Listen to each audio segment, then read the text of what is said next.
Assalamualaikum warahmatullahi wabarakatuh. Perkenalkan, nama saya Beatrice Fitriani, kelas SD 24C.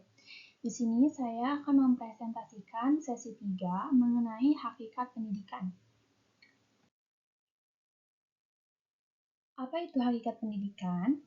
Hakikat pendidikan merupakan pengembangan potensi manusia secara holistik dan berkelanjutan terintegrasi dengan budaya untuk membentuk karakter, nilai, dan keterampilan yang dibutuhkan dalam kehidupan bermasyarakat dan menghadapi perubahan zaman.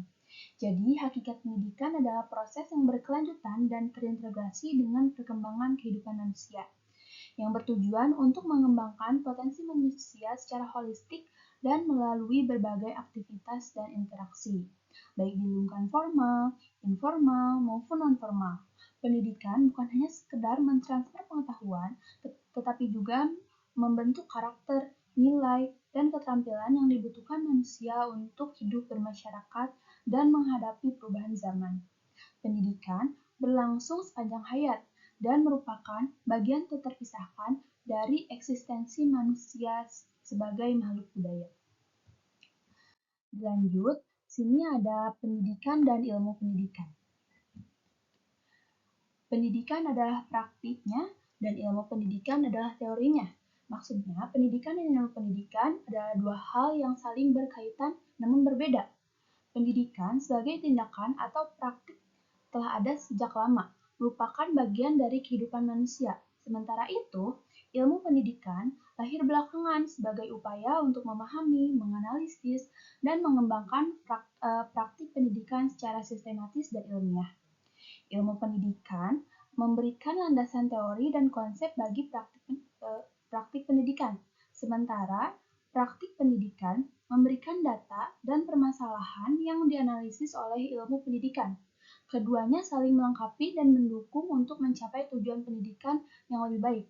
Singkatnya, pendidikan adalah apa yang dilakukan, sedangkan ilmu pendidikan adalah mengapa dan bagaimana hal itu dilakukan. Dilanjut, di sini ada karakter atau syarat-syarat pendidikan. Yang pertama, ada objek ilmu pendidikan. Ilmu pendidikan memiliki objek yang menjadi lapangan penyediakannya yang terdiri dari objek forma dan objek materi. Ilmu pendidikan mempelajari manusia dalam konteks upaya pembimbingan dan pengembangan dirinya. Fokus pada bagaimana manusia dibimbing dan dididik inilah yang menjadi ciri khas ilmu pendidikan dan membedakannya dari disiplin ilmu lainnya. Jadi, ilmu objek adalah manusianya dan objek forma adalah proses pembimbingan perkembangannya.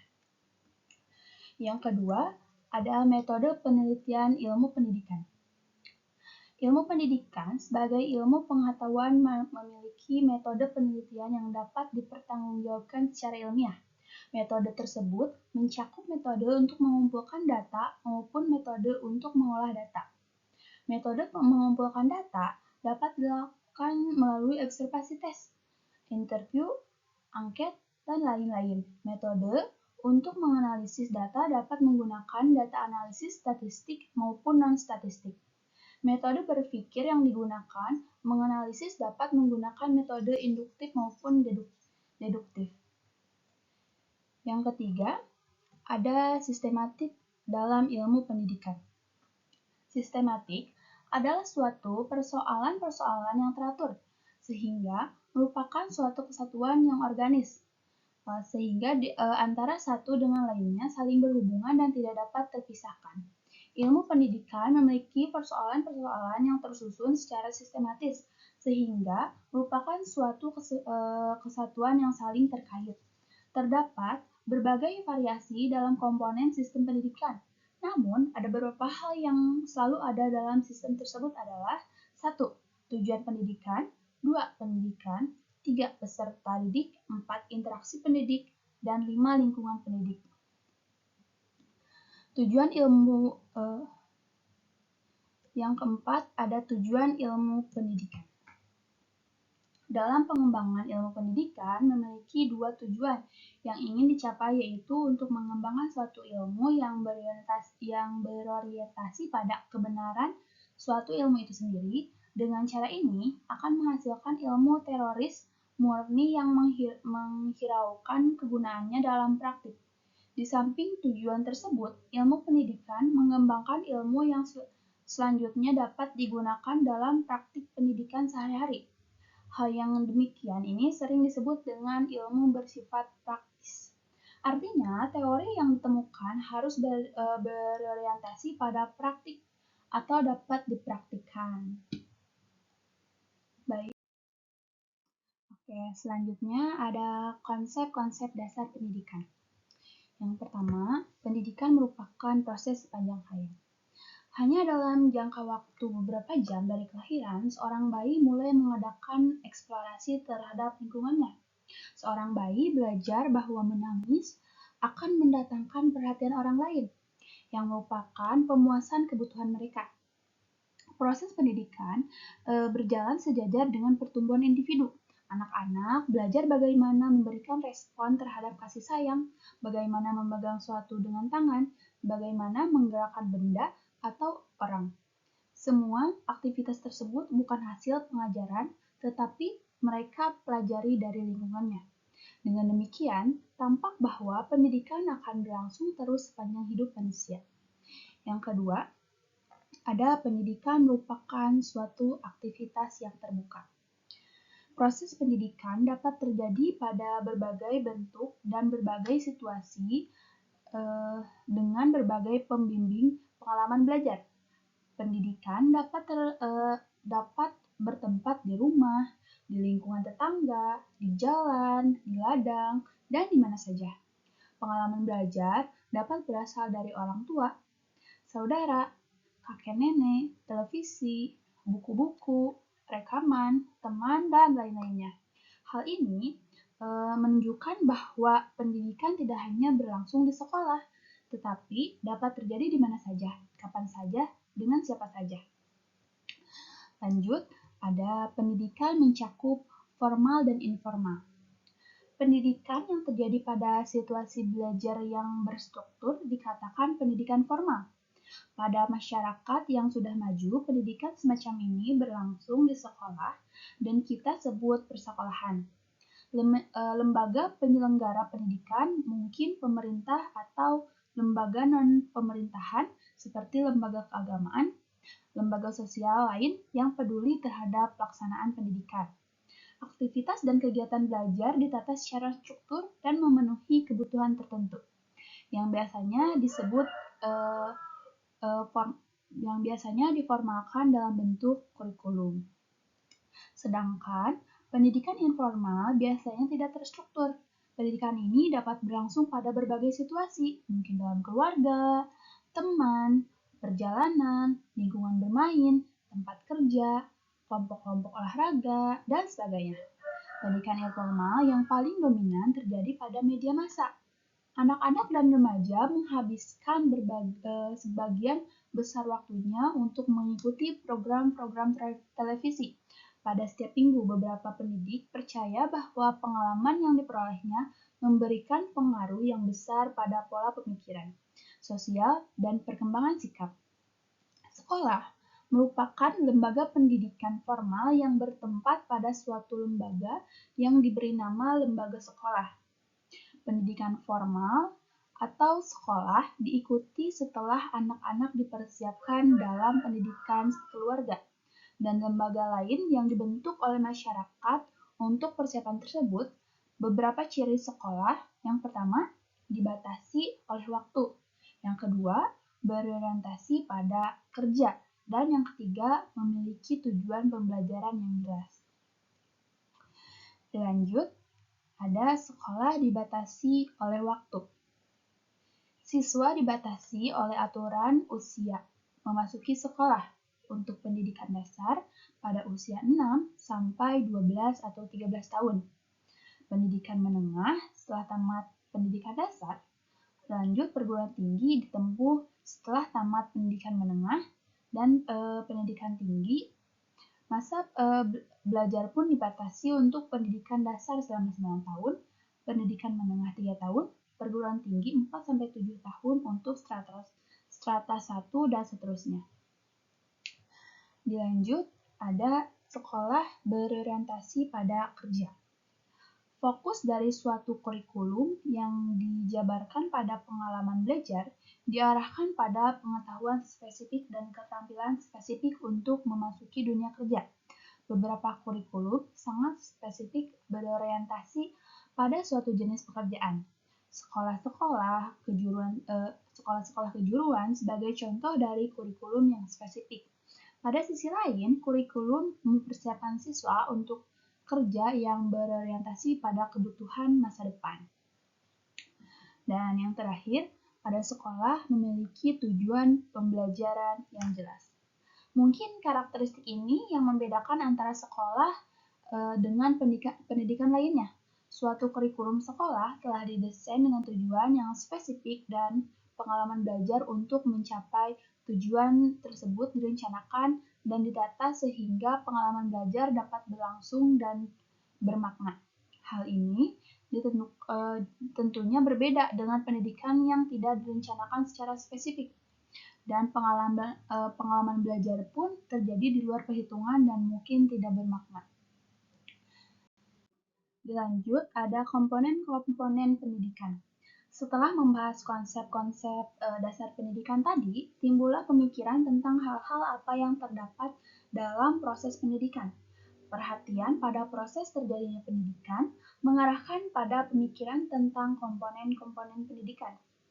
Komponen-komponen yang memungkinkan terjadinya proses pendidikan atau terlaksananya proses mendidik minimal terdiri dari 6 komponen. Yang ke-1, tujuan pendidikan. Yang kedua, peserta didik. Yang ketiga, isi pendidikan. Yang keempat, konteks yang mempengaruhi suasana pendidikan. Yang kelima, memimpin masyarakat dan memimpin keagamaan. Dan yang keenam, interaksi edukatif pendidik dan anak didik. Baik, saya akan menjelaskan dulu yang pertama, yaitu tujuan pendidikan. Tujuan pendidikan merupakan fondasi penting dalam proses pendidikan yang memberikan arah dan makna bagi setiap kegiatan pendidikan dan saling berkaitan secara hierarkis. Mulai dari tujuan yang paling konkret di kelas hingga tujuan yang paling abstrak dalam cita-cita nasional. Pendidikan sebagai ilmu pengetahuan normatif merumuskan kaidah dan norma-norma yang seharusnya diikuti. Sedangkan sebagai ilmu pengetahuan praktis, pendidikan bertujuan untuk menanamkan nilai-nilai dan norma-norma tersebut kepada peserta didik, sesuai dengan filosofi dan pandangan hidup yang dijunjung oleh masyarakat dan lembaga pendidikan. Menurut ahli yang bernama Langenfeld, pandangan hidup yang diyakini seorang akan memengaruhi tingkah laku dalam mendidik, serta menentukan tujuan pendidikan yang ingin dicapai. Langenfeld juga mengklasifikasikan tujuan pendidikan menjadi beberapa kategori, yaitu tujuan umum, tujuan tak lengkap, tujuan sementara, tujuan kebetulan, dan tujuan perantara, yang mencerminkan tingkah kedalaman dan jangkauan tujuan yang ingin dicapai. Tujuan pendidikan dapat dilihat secara hierarkis dalam berbagai lapisan, mulai dari tujuan nasional yang tercantum dalam pembukaan Undang-Undang Dasar 1945, tujuan pembangunan nasional, tujuan institusional pada tingkat pendidikan atau sekolah, tujuan kurikuler dalam setiap bidang studi atau mata pelajaran, hingga tujuan instruksional yang lebih spesifik yang dibagi menjadi tujuan instruksional umum dan tujuan instruksional khusus. Keseluruhan tujuan ini saling berkaitan dan mendukung satu sama lain dengan tujuan akhir untuk mencapai cita-cita pendidikan nasional yang berlandaskan pada Pancasila dan Undang-Undang Dasar 1945. Dilanjut, yang kedua yaitu peserta didik. Perkembangan konsep pendidikan yang tidak hanya terbatas pada usia sekolah saja memberikan konsekuensi pada pengertian peserta didik. Kalau dulu orang mengasumsikan peserta didik terdiri anak-anak pada usia sekolah, maka sekarang peserta didik dimungkinkan termasuk juga di dalamnya orang dewasa. Mendasarkan pada pemikiran tersebut di atas, maka pembahasan peserta didik seharusnya bermuara pada dua hal tersebut di atas. Persoalan yang berhubungan dengan peserta didik terkait dengan sifat atau sikap anak didik ditemukan oleh Langeveld sebagai bahwa anak bukanlah orang dewasa dalam bentuk kecil. Oleh sebab itu, anak memiliki sifat kodrat kekanak-kanakan yang berbeda dengan sifat hakikat kedewasaan. Anak memiliki sikap menggantungkan diri, membutuhkan pertolongan dan bimbingan baik jasmani maupun rohani. Sifat hakikat manusia dalam pendidikan, ia mengemukakan anak didik harus diakui sebagai makhluk individualis, sosialitas, dan moralitas. Manusia sebagai makhluk yang harus dididik dan mendidik. Sehubungan dengan persoalan anak didik di sekolah, Armstrong pada tahun 1981 mengemukakan beberapa persoalan anak didik yang harus dipertimbangkan dalam pendidikan. Yang persoalan tersebut mencakup apakah latar belakang budaya masyarakat peserta didik, bagaimana tingkat kemampuan anak didik, hambatan-hambatan apa yang dirasakan oleh anak didik sekolah, dan bagaimana penguasaan bahasa anak didik sekolah. Berdasarkan persoalan tersebut, perlu diciptakan pendidikan yang memperhatikan perbedaan individual, perhatian khusus pada anak yang memiliki kelainan, dan penanaman sikap dan tanggung jawab pada anak didik. Berlanjut ada isi pendidikan. Isi pendidikan memiliki kaitan yang erat dengan tujuan pendidikan. Untuk mencapai tujuan pendidikan, perlu disampaikan kepada peserta didik isi atau bahan yang biasanya disebut kurikulum dan pendidikan formal. Isi pendidikan berkaitan dengan tujuan pendidikan dan berkaitan dengan manusia ideal yang dicita-citakan. Untuk mencapai manusia yang ideal yang berkembang keseluruhan sosial, susila, dan individu sebagai hakikat manusia perlu diisi dengan bahan pendidikan. Macam-macam isi pendidikan tersebut terdiri dari pendidikan agama, pendidikan moral, pendidikan estetis, pendidikan sosial, pendidikan sivik, pendidikan intelektual, pendidikan keterampilan, dan pendidikan jasmani. Dilanjut pendidikan. Salah satu komponen paling penting dalam pendidikan adalah pendidik. Terdapat beberapa jenis pendidikan dalam konsep pendidikan sebagai gejala kebudayaan yang tidak terbatas pada pendidikan sekolah saja. Ditinjau dari lembaga pendidikan, muncullah beberapa individu yang tergolong pada pendidik. Guru sebagai pendidik dalam lembaga sekolah, orang tua sebagai pendidik dalam lingkungan keluarga, dan pimpinan masyarakat baik formal maupun informal sebagai pendidik di lingkungan masyarakat. Sehubung dengan hal tersebut, dapat didasarkan pada konsep pendidikan sebagai gejala kebudayaan yang termasuk kategori mendidik adalah orang dewasa, orang tua, guru atau pendidik, dan pemimpin kemasyarakatan dan pemimpin keagamaan. Lanjut, yang terakhir adalah interaksi edukatif pendidikan dan anak didik. Interaksi edukatif antara pendidik dan peserta didik merupakan inti dari proses pendidikan. Pendidikan dapat menggunakan berbagai tindakan dan metode dalam interaksi tersebut.